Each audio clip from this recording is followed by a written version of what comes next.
All right. Good morning, everyone. We would like to welcome FedEx Cup leader Jon Rahm to the Media Center here at the FedEx St. Jude Championship. Jon, welcome. First time entering number one into the playoffs. Just want to get some general thoughts about how the regular season went so far for you. Well, it's been a really good season. Accomplished a lot of things I set myself out to do this year, and one of them was to be sitting right here as number one. So, really proud of what I've done so far. I'm looking forward to keep going in the playoffs. I feel like I've played this golf course well in the past. I've played fairly well in the playoffs in the past, so hopefully I can keep doing what I've been doing and give myself a good chance. Speaking to your accomplishments from the regular season, capped off as number one for the Comcast Business Top 10. Was that a goal leading into the season? Yeah, yes, it is. I've been able to be in the top 10 before, never win it. So it shows to the wins and the consistency throughout the year to be able to get it done. So yeah, it's one of those things we can check off the list now. With that, we'll open up with questions. For those who have questions, go and raise your hand. We'll get a microphone over to you.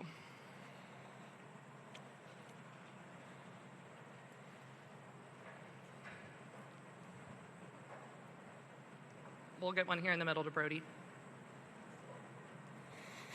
I thought I was done. Hey, Jon. I think a year ago you were kind of, when the new format for the playoff was announced, you were still kind of figuring it out. Now that it's here, you saw the drama last week. How do you feel kind of about 70 being the number and just kind of what this format's going to be like the next 3 weeks? Would you say I was trying to figure it out for this? A year ago you said you were uneasy, I believe, with the new format. Well, you don't know the full facts, right?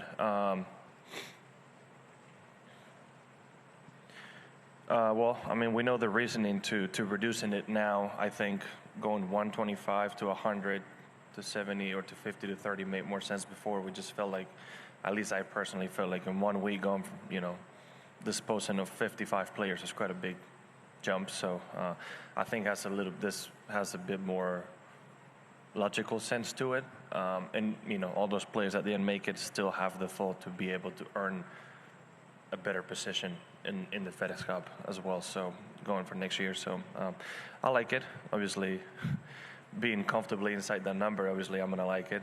But I think it could be a much better format going into future years. And a mic over here to Doug in the front.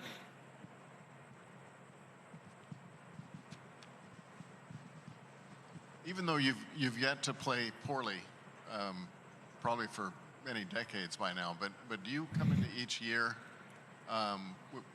with any expectations and knowing that you still have to start over and earn it, or I don't mean to flatter you here, but as consistently well as you've played since you came out, do you just come to expect it now? Do I expect it? Yes and no. Like I put in the work, so I would expect positive results from it. I know what I'm capable of. What those results are, I can't tell you, right? I've had a good career so far, and only once I've been able to get multiple PGA Tour wins. So hopefully I can. This is the second year I'm being able to do it, so hopefully I can keep adding to that and be able to get 2 or more in many seasons to come.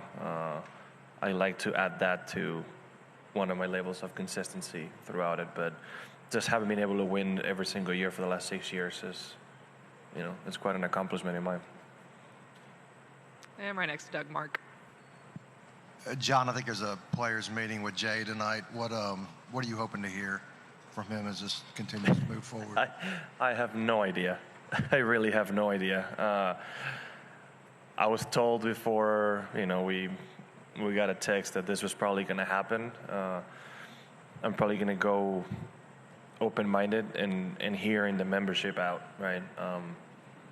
That's kind of what I go. I would like to see where other people's heads are at. I don't know if there's going to be any announcements from the PGA Tour management side or not, but I'll just go hoping I get to hear what other players have to say and see how different that is or same to what I'm thinking. I really can't tell you much because I don't know, right? It's just.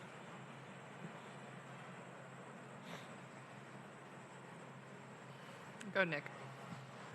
Jon, were you a part of the group that sent the letter to Monahan and asking for changes and more accountability? What letter? The letter that was reported last week that eventually ended up with Tiger Woods on the. Yeah, my name was on that. Yeah. Why did you decide to be a part of that letter? Because I believe we have a duty as some of the players, and the more unified front we present, the better chance of getting what we want done will happen. So yeah, I believe it was a very good cause for the PGA Tour and for the players. What was your reaction to what came out of it? I was happy, it's pretty much what we hope to come out of it.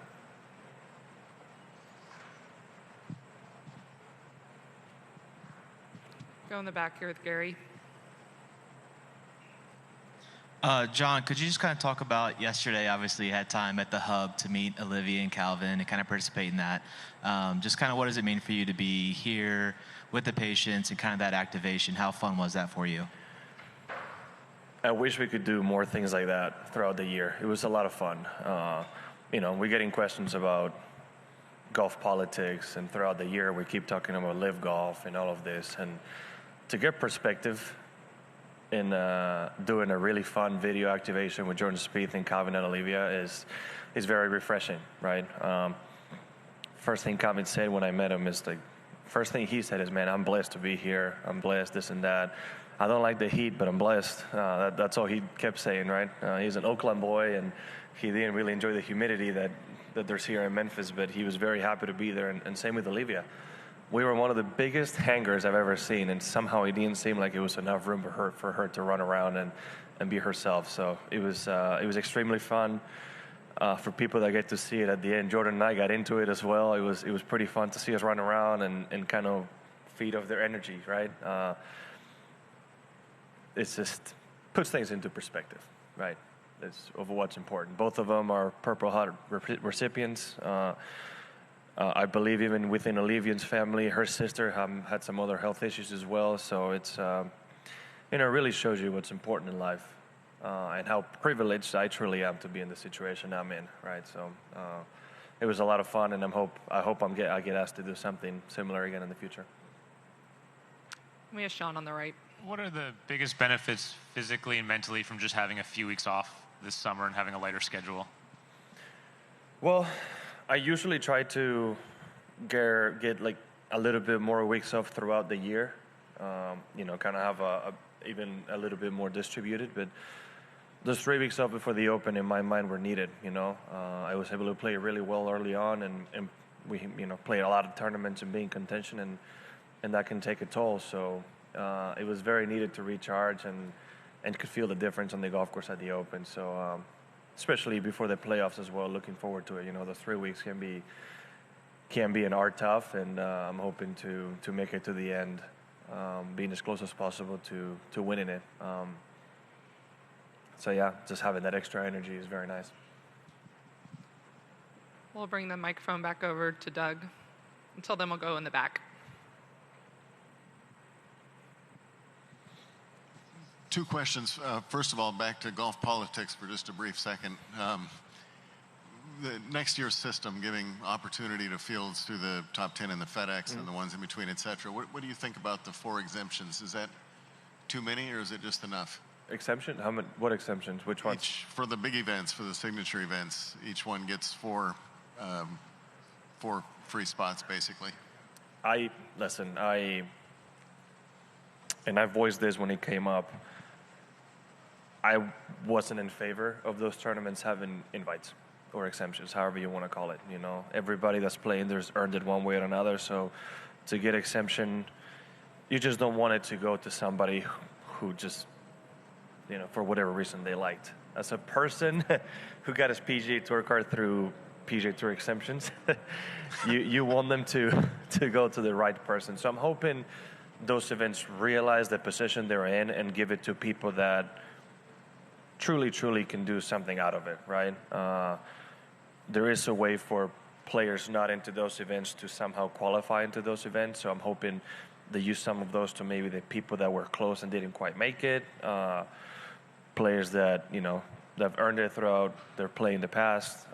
Just hope they use them in a way that, it can be meaningful for somebody for the year or their career in golf.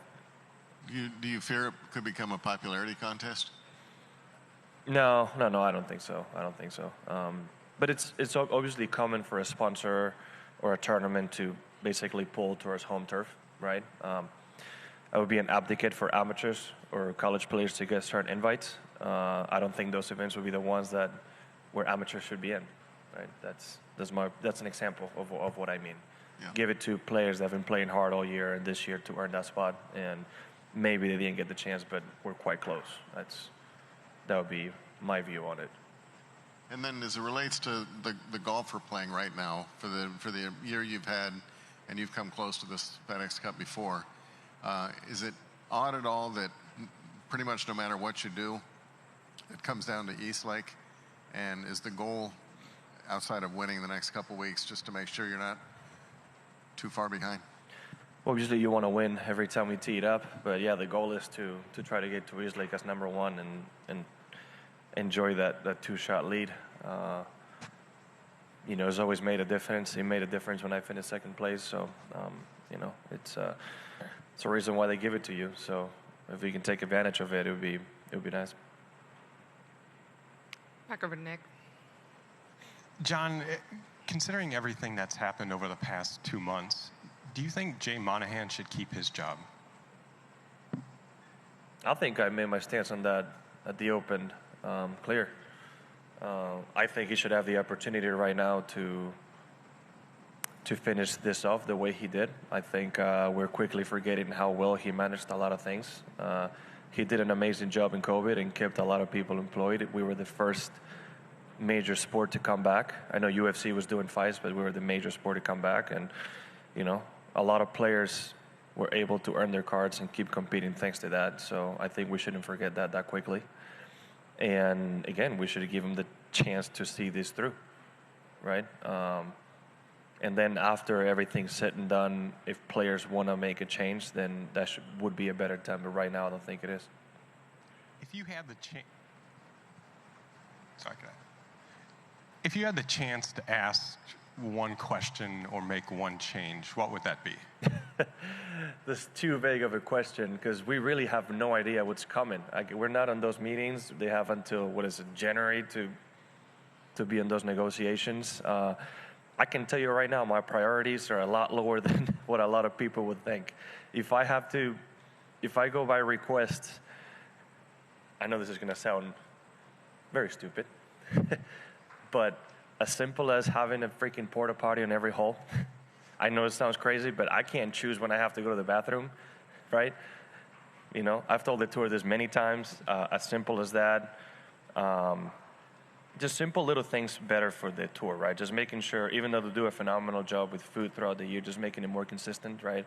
There's TPC events, because the PGA Tour is more involved, our food situation is unbelievable, right? They have nutritionists that they've hired to work with, and the options and the sources are incredible. So I would like to see that more across the board on every single tour event. I would like to see physio areas to be a little bit better. Even though the gym trailer is great, it's still a trailer. So when you have 3 people in it, you're already a little crowded. So seeing a better workout facilities as well. And those are kind of things that I hope come out throughout this whole thing, right? I've mentioned many times we're making the tour better for the players, and I mean that, right? The very basic things they can do in tournaments to make them all as good as they can be is where I would like to see some changes. Everything else can come out afterwards, but I'm not so worried about purses and bonuses and all those things. I think this, giving us the best amenities possible, is one of those things that should be a concern. That's at least a lot of things that I keep going to with them. So it's not usually what's in people's minds. We'll bring the microphone up here to Luke in the front. Hi, John. Your proximity stats are just super good this season, especially with like outside 150 yards and proximity to the fairway. And I'm just wondering, what do you attribute that to? Is that something you think about a lot, and how do you go about working? You said, outside of 150 yards? Yeah. I don't know if I attribute it to anything especially. When I mentioned when I made a change to Callaway, it was because I saw a room of improvement for me as a player with the golf ball. It was a little bit more dynamic for me, and I think this is one of the things I attribute it to, right? It gives me a little bit more play with the iron shots and a little bit better control for the way I like to hit the golf ball to hit certain shots, and I think that's why you see in the stats reflected the way it is. And how often are you hitting those different shots, I guess? Very often, very often. I mean, I see obviously various ball flights when I'm attacking a pin, and I've been really confident enough this year to try to execute every shot I see. But it's a ball that is stable on the wind, and that's why it's been allowing me to do certain things and move it right to left, left to right, high, low. That's I'm just comfortable, and pretty much the ball's going to come out in every window I want it to, and with the curve that I need. That's not that I couldn't do it before, but it's just giving me that extra confidence. Unless we have any others, we'll finish up with Doug in the front. No. Wanted to look ahead just briefly to the Ryder Cup as it relates to what your schedule is going to look like post Eastlake. Well, it's not like we have a lot of time after Eastlake, right? So I will go play the BMW in Wentworth. It's a great event. I've had 2 really good finishes there with a great Sunday round last year. So looking forward to going back, supporting the DP World Tour and enjoying that week, and obviously being with the already selected team the team will be selected by then. So being with the team, the Ryder Cup team itself, it's going to be nice. So looking forward to that one. That'll be the only start I have before the Ryder Cup. Yeah, I'm not playing the week after Eastlake or the week after that. So who do you think has the tougher job with picks, Luke or Zach? I think they both have a tough job. I don't know. I wouldn't know what to tell you because they've both given themselves so many picks that I have a hard time differentiating both of them. I think it's hard for both of them. I think they're probably going to get, the first 4 pretty quickly, and then those last 2 are going to be tough. I think they're both equally difficult. And final one's Mitchell in the back before we wrap it up. John, one last thing from us. Do you have any snacks or food in your bag you eat throughout the round, or what do you traditionally do with that? Oh, what? Sorry? Do you have any snacks or food you put in your bag throughout the round on the course? Snacks? Mm-hmm. What do you traditionally do with Do I look like I don't eat food? Yes. It's become a little bit more apparent that people are catching on the sandwiches that I have on the golf course. So yeah, I do have some sandwiches that I eat throughout the course. Nothing special. Kelly's in charge of them. Thank God I have her, because otherwise I'll forget to make them every single time. But yeah, she makes them. It's 3 of them, and obviously 6 halves, and 8 them every 3 holes more or less. That's what I do. Alrighty. Thank you, John, for taking the time. Wish you the best of luck this week.